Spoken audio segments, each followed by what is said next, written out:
This is another Poets at War General Report. And here's your General, Joshua David Ling. Good luck. What's good, everybody? Good to see you. Good to talk to you. Good to hear from you once again. Today I think I'm doing the long-awaited bookshelf tour, or at least one shelf at a time. As far as I can go, maybe it'll be a part 2 at some point. I don't know. I decided no hat today. It's just too hot around these parts, I'm telling you what. I just filmed a whole bunch of TikToks and things, and I was standing, and it was hot, and I didn't want to do it anymore, so I'm not going to. But I am going to go ahead and show you guys some of my bookshelf over there. I had some shots of it earlier that I took, and I'm going to show those now. I don't think I put my microphone on there on that scene, so give me 1 second to copy that. Explain for my audience. And yeah, so this is some B-roll I took a little bit closer so you guys can get an idea of what's going on. Nothing too crazy. It's not a huge bookcase, but it has some very special stuff on it. And I want to go through it for you all so that you can see what kind of cool stuff I've got. Any which way, the thing that I decided to do today is have sort of a camera over here to this side. It's sort of underneath my mic arm and all over the place. So just work with me, and we're going to work down the first stack, which was actually the very tippy top of that bookshelf. And I've brought it down here for you to see, and we're going to go section by section. And this is going to be a live video, and I'm just going to do it as I can. So any which way, we'll start off here, moving to my remote. And there's my microphone. So here we go. I have the Book of Psalms for Singing. This one is put out by Crown and Covenant, I think, something like that. It's a psalter that's been around for quite a while from some of the, the Board of Education and Publication Reformed Presbyterian Church in North America. Any which way, this is one of the official psalters of the Reformed Presbyterian Church North America, which is Exclusive Psalmist Church.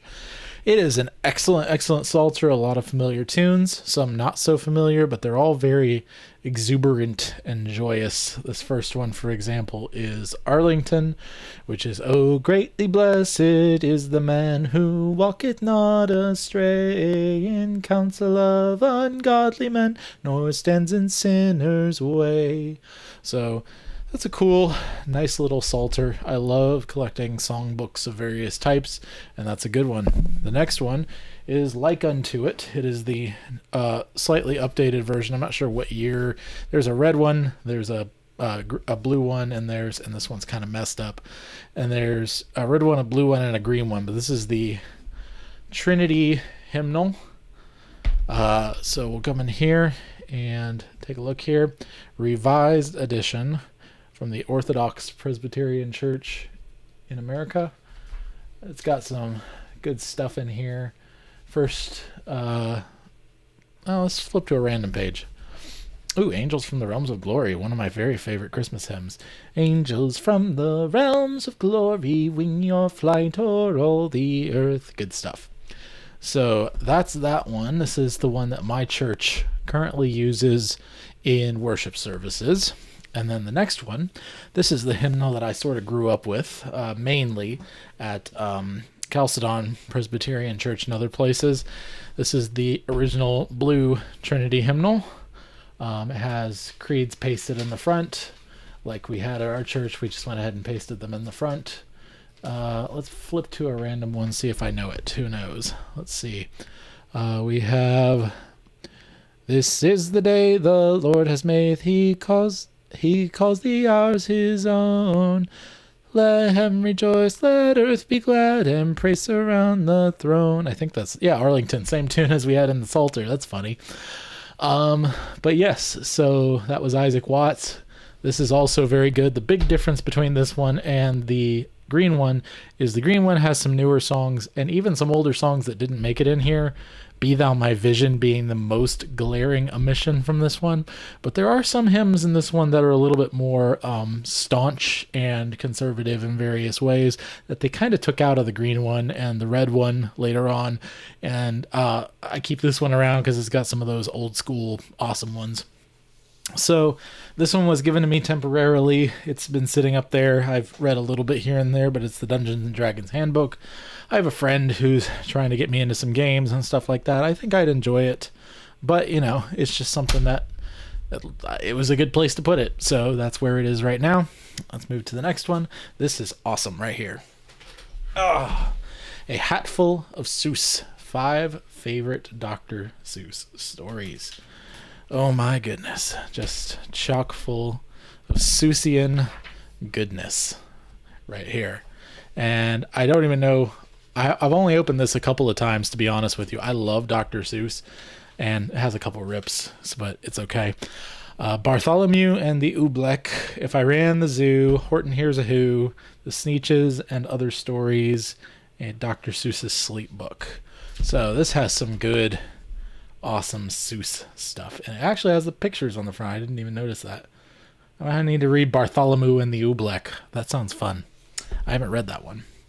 My super awesome special edition kind of thing for How the Grinch Stole Christmas. This is my favorite Dr. Seuss story, and I really love it. I really should do a general's report specifically about this one at some time and the implications that it has. If I haven't done one already, I feel like I might have.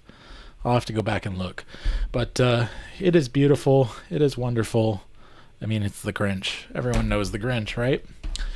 Then I have The Lord of the Rings, The Return of the King, Visual Companion. As you can tell, this top shelf is kind of where I put a lot of my coffee table books that just kind of look nice and sit there. Obviously, I still pull up... Ooh, Mount Doom. I still pull up all kinds of things. The Haradrim, Battle of Pelennor Fields, Gandalf. I put a lot of these coffee table books up there because they look good on the top, and they're too big to fit on any of those tiny shelves. It's more of a DVD shelf than a bookshelf, so to speak. But yeah, let me go grab the next set. Be patient, will you? I'm going to turn on some background music while we wait. How about that? If I can. Where's my background? Oh no, I don't have them in here. That's okay. I'll be right back.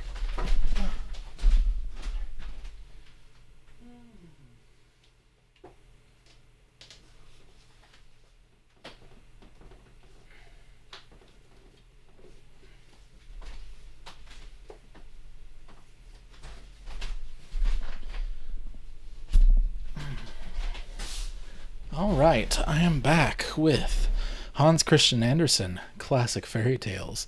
This is a full collection from Barnes & Noble, one of these beautiful little collections, and I'm a huge fan of these. Wish I had more, but Hans Christian Andersen is one of the best I could ask for. I absolutely adore Hans Christian Andersen. I love his stories. I have books falling to the side of me right now, so I'm trying to work that out. Okay, and then we'll move on to the next one. The next one is The Dragons of Blue Land by Ruth Stiles Gannett. And I actually have a couple different of these My Father's Dragon books. And I've looked into them a little bit. My mother gave them to me, but I haven't done a lot of research into these. They look totally up my alley, but I just haven't really gotten into them yet. That's gonna be a theme moving forward. A lot of people give me books assuming that I just sit and read all day based on how I talk, and that's patently not true. Sometimes I wish it was, and sometimes I think, ugh, books? Anyway, we have 101 famous poems with a prose supplement, and this one I really like because it actually has some photos of most of the authors inside. This was published... let's see, when was the publishing going? I like also how it kind of just starts out. It has a very short preface. Copyright 1958 by the Riley and Lee Company, printed in the USA. And so this one is pretty old and honestly in fantastic condition. And I love reading from this one for my TikToks and other things. A lot of these poetry books I got specifically for that reason. A lot of you are familiar with this book by now. This is Across the Years and Other Poems by my great-grandfather, Ralph Wilkinson. And this was published by my uncle, who was his son-in-law, under a vanity press of some kind back in the day. Let me see if it says. I doubt it. But yeah, it says published by the author. It doesn't say anything else. For additional copies, contact Ralph Wilkinson, VA Medical Center Building, blah, blah, blah. Printed by Harlow Press, 50 Victor, Detroit, Michigan, blah, blah, blah. 1982 is the date on this book. So this is just a compilation of my great-grandpa Ralph's poems, and we'll be getting to, in just a moment, the letter that my Uncle Mark gave to me when he gave all of the cousins, all of his nieces and nephews, copies of the book. And that is here. We have some things here that aren't just books, but they fit well on the shelf, and it, for me, is special because it is like a whimsy of the story of me. So you can see my name, Joshua. It says Merry Christmas 2000. I was 10 years old. I don't think I knew that I got this book back then. I mean, I've known for a while, but... All right, so here we are. Here's a picture of my great-grandpa Ralph and his wife. And I'm going to read this letter to y'all. I'm going to read any letters or notes that I have in here. So, Ralph Wilkinson, Samuel Wilkinson, born October 24th, 1855, and Ida M. Russell, born January 25th, 1853, were married January 27th, 1875. Ralph Wilkinson was born February 4th, 1896, the youngest of 7 children. Ralph's mother died October 1st, 1901, and his father died July 4th, 1908. At the age of 12, Ralph was an orphan boy who lived at various brothers' farms. When the United States became involved in World War I, he was enlisted in the U.S. Navy and was a plane captain at Pensacola Naval Air Station with the rank of machinist mate first class. Let's see. During this time, he was a plane captain for Dick Grace and Major Al Williams. Both would become famous flyers in the 1920s and 30s.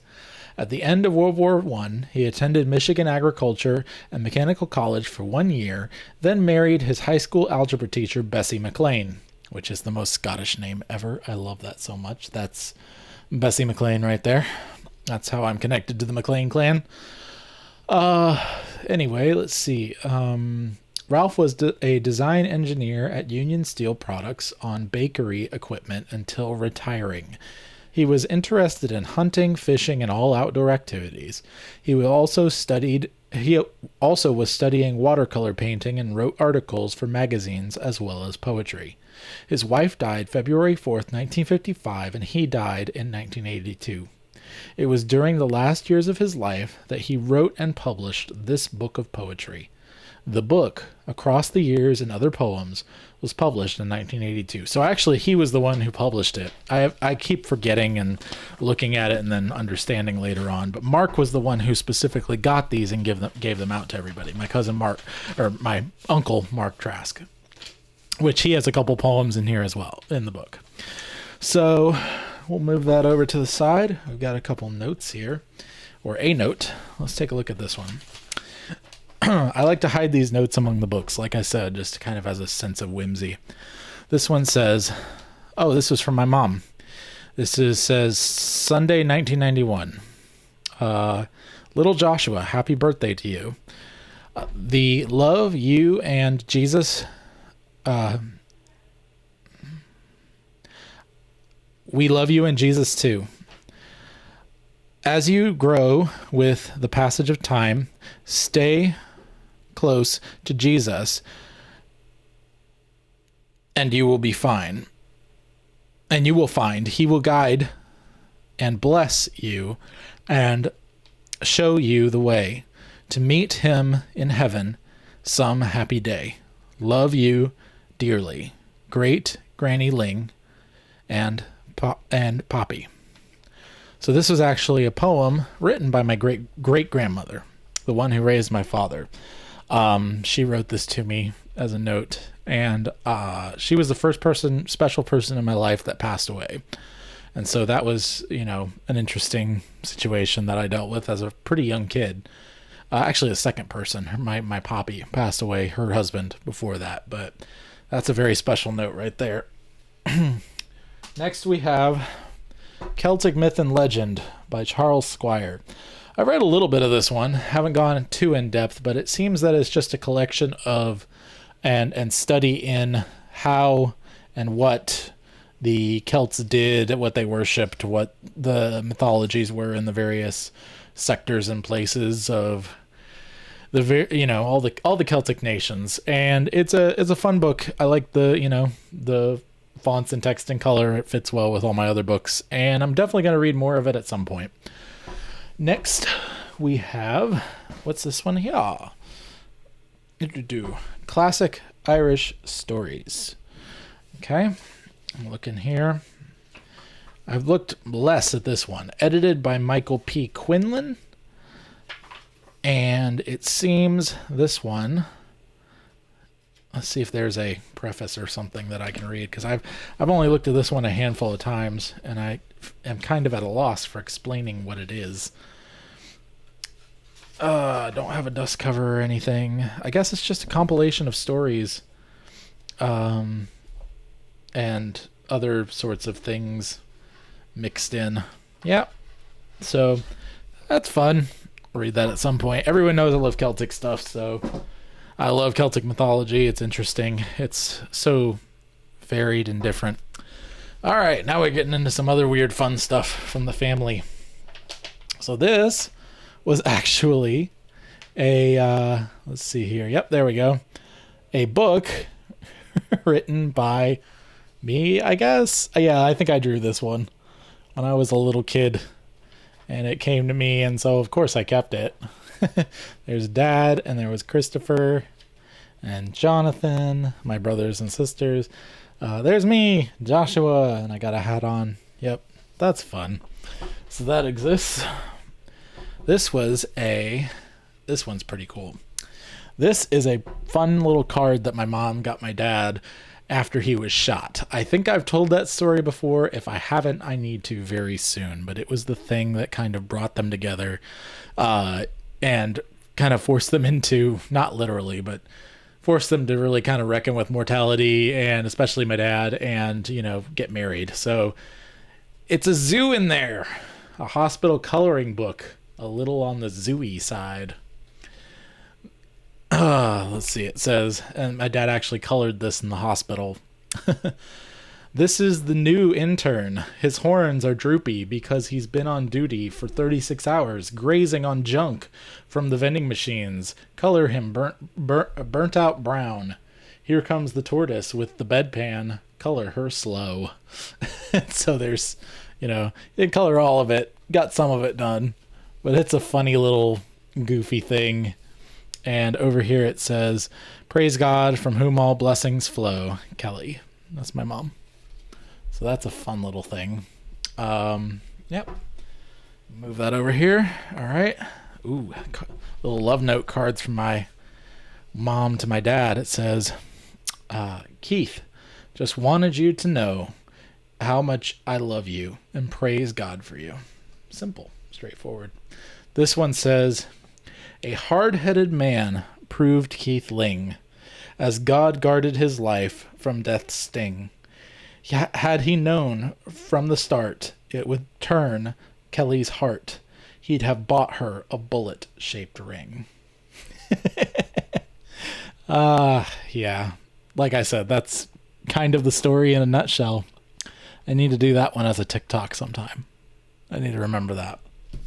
All right, we're going to move on to the next one. And silly me, why didn't I just turn it to this? Let's see, no intros, and then background music. Anyone? Do I have background music here? Yes, I do.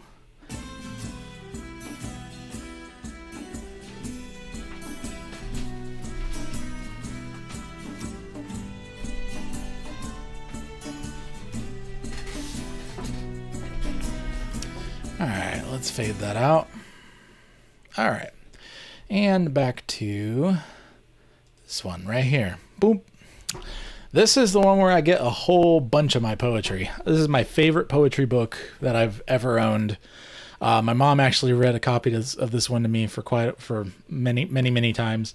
This is the Golden Books Family Treasury of Poetry, by selected and with a commentary from Louis Untermeyer. New introduction by Leonard S. Marcus, illustrated by Joan Walsh England.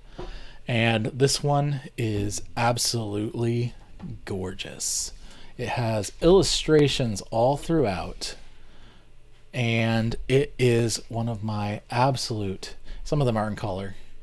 And it is absolutely my favorite poetry book ever. It is just breathtaking. There's Annabelle Lee. Just look at that picture. Just wonderful. Totally gets the longing of Annabelle Lee by Edgar Allan Poe. Anyway, fantastic book. I highly recommend you picking it up. It's my absolute favorite poetry book. Next, we have, let's see here, The Story Hour, Child Horizons. This one's another anthology kind of a thing. This one had some ones in it that my dad read over and over and was just really fun. It has some kind of monochrome colored. They're not all yellow. They're different colors, different stories, but they're fun little ones. This one's pretty fun. This one's called, let me turn back a little bit. These are fun stories. Let's see here. Oh, that's not the beginning. See if I can find the beginning of this one. Sorry, I noticed it and I'm like, I know that one. There it comes. Hold on. Whoop, too far. In the meadow. No, that's not it. Anyway, you get the idea. Gone is Gone by Wanda Gag. Or Gak. Gag. Yep. So there's a lot of really good stories in here. The Pancake being one of my very favorites. It's a version of The Gingerbread Man that's Dutch and a little bit different. I enjoy that one. This one was given to me. It's pretty good. The favorite poems, old and new, selected for boys and girls by Helen Ferris. This one doesn't have any illustrations, but it has some pretty good poems in it, and it's a big book. I mean, it's a thick book. I'd Love to Be a Fairy's Child by Robert Graves. There you go. So, good stuff.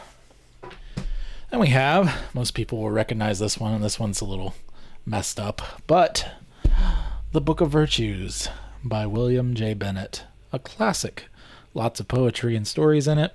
Everyone kind of knows what it is. If you don't, look it up. It's a classic.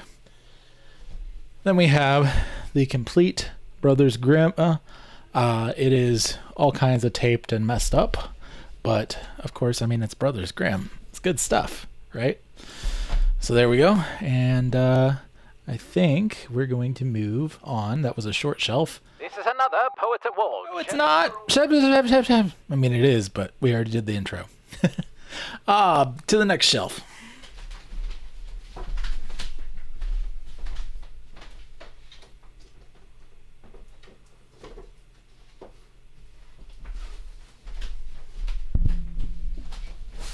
So for these, I'm not going to actually put them all down. Everyone sees these when they look at my bookshelf. They are gorgeous. They are beautiful. They are Collier's Junior Classics. You can see there, Harvest of Holidays, etc., etc. And this was a set that I was given by my mother. These are wonderful children's storybooks, and I love the colors on the shelf. They really just added every bit of the aesthetic I was hoping for and longing for in this whole project. They have a lot of cool stuff in them. This one, Harvest of Holidays. The Valentine Box by Maud Hart Lovelace was the random one I turned to, just to show you guys a little bit of the insides. I'm going to skip through this series just because it is so huge. And I really don't want to go through each individual book over and over and over again. And I'm going to do the same for the next series. One moment.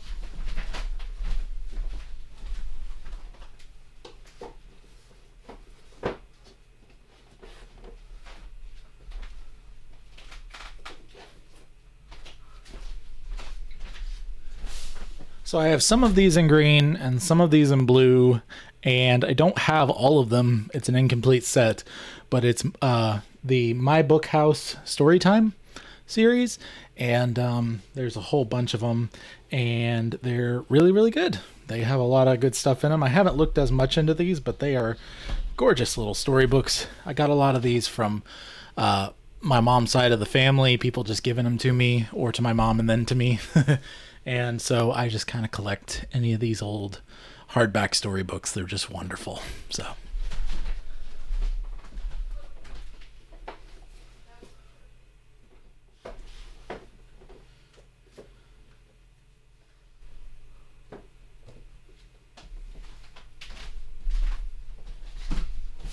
alrighty, let's get back to the other camera, shall we? Okay, we have a Precious Memories Bible. I don't know how that got there. I think that's my daughter's. Pretty simple kind of a thing. And we have the Fantasy Stories of George MacDonald, a paperback set of The Wise Woman, The Light Princess, The Grey Wolf, and this one's put in backwards, The Golden Key. So that's that set. Then we have a small C.S. Lewis set. This used to have its own cardboard case like this one, but it's the Problem of Pain, The Weight of Glory, I'll turn this around, Miracles, The Great Divorce, and the Screw Tape Letters. So that's that section. We will move on to the next one.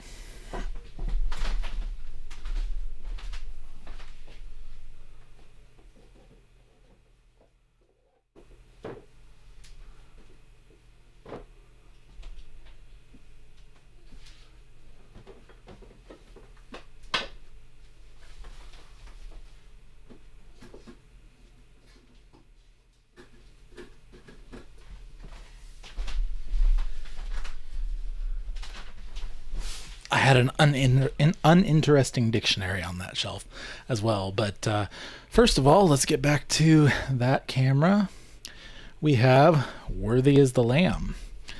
It is nearly impossible to know the Savior without being elevated to lofty and exalted thoughts of him. It is little wonder, then, that the Puritans put their pens to writing about the physician of their souls, as well as matters of the soul. Here are hundreds of poems on the most noble of all themes, the Lord Jesus Christ, by some of his choicest servants, the Puritans.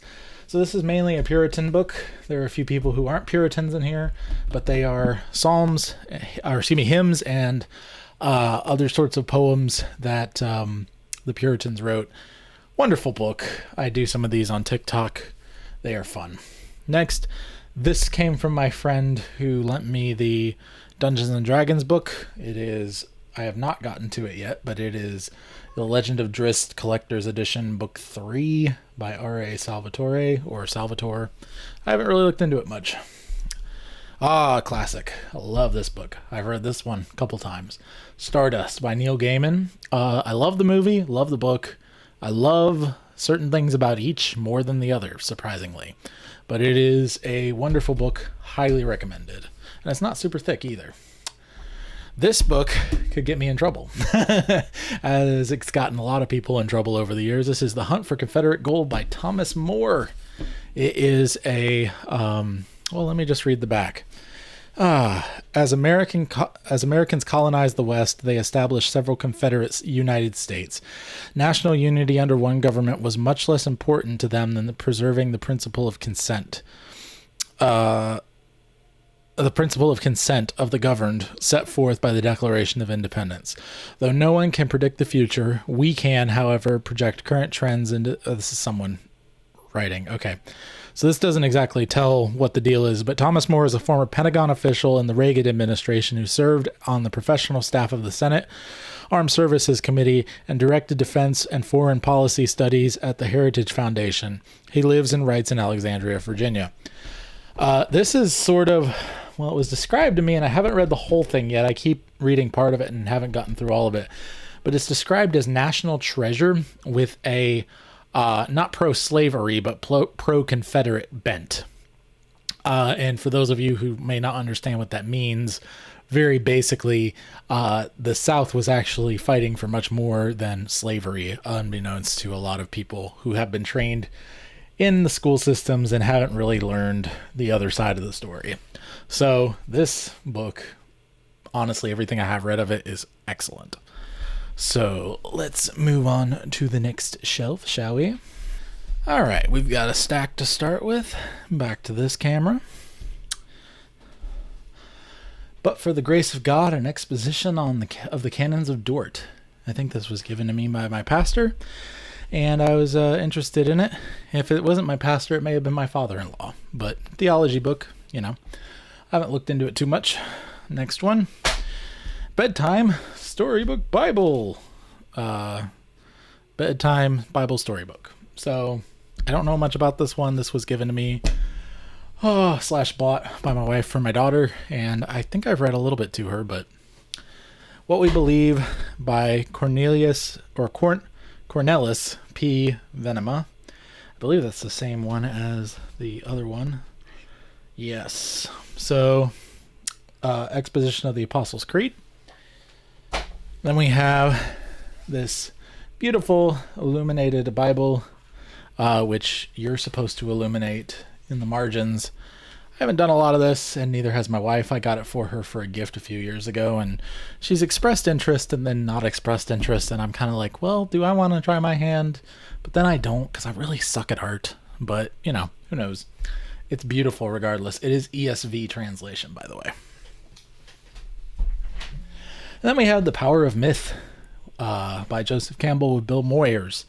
I have heard the audio book / documentary of this one, but my father-in-law actually came by and dropped it off. Not his sort of book at all, but he knew I would like it, and it's a good thing to have. So I enjoy that. Next we have a newsletter from Sadon Presbyterian Church back from 1987, September specifically.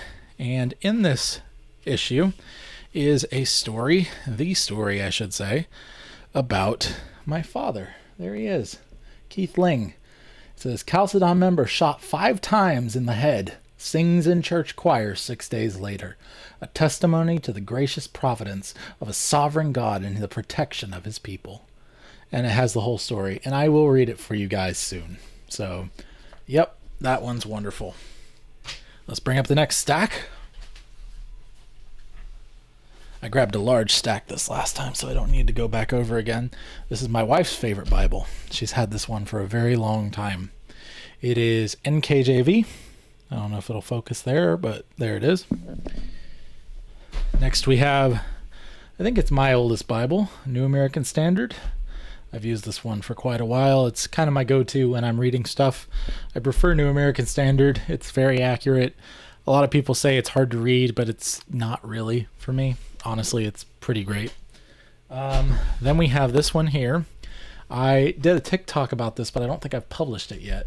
This is a very old book, and you can't even tell the words are kind of there, but it's really hard to tell. I put a little tape on it. I know some people hate that, but this is, let's get to the title page and not break it, the Standard Book of British and American Verse, published in... selected by Nella Brady, prefaced by Christopher Morley, published in, I believe it's 1932. Yes, down here, 1932. This is the oldest poetry book that I own, and it has some Geoffrey Chaucer, John Dryden, what else? William Wordsworth, your classic stuff. And it has a wonderful preface by Christopher Morley, which I will read for you sometime just because it's that good. Just talking about the transcendence of poetry. Then we have my copy of the NKJV Bible. I read this one a good bit too. It actually has my name embossed there, which is nice. My father gave me that. Then we have the Children's Treasury, a book to grow on. I don't know much about this one right away. I just know that I picked it up from my mom. I don't think I've had this one for very long. 1960, 5147 by Book Production Industries Incorporated. So this is like really simple little kid stories, but it's a big book full of them. So that's cool. Got some really cool illustrations there. That's beautiful. I like that. These old school illustrations are just gorgeous. So that's that one. And we have one more shelf of the precious books to get to. Let me turn it back to this one over here. And so we've gone through my main bookshelf over to this side. But now we're going to go through the ones that are up here. Most of you know already what's up there, but I'm going to bring it anyway. 1 second. I'm going to carry them all over. I'm going to do it. Okay, we have my Hobbit and Lord of the Rings set. The Hobbit is not in it currently because it was being read elsewhere. That's just a simple paperback edition inside of a nice cardboard sleeve. So wonderful, beautiful. Next we have the Wingfeather Saga minus the Norther Be Eaten, which is the second book, should be going in between here, and plus the Wingfeather Tales, which was a Kickstarter book with anthology series with various writers writing in the world of the Wingfeather Saga. We got On the Edge of the Dark Sea of Darkness, Monster in the Hollows, Warden and the Wolf King, and the Wingfeather Tales by Andrew Peterson. So there's that.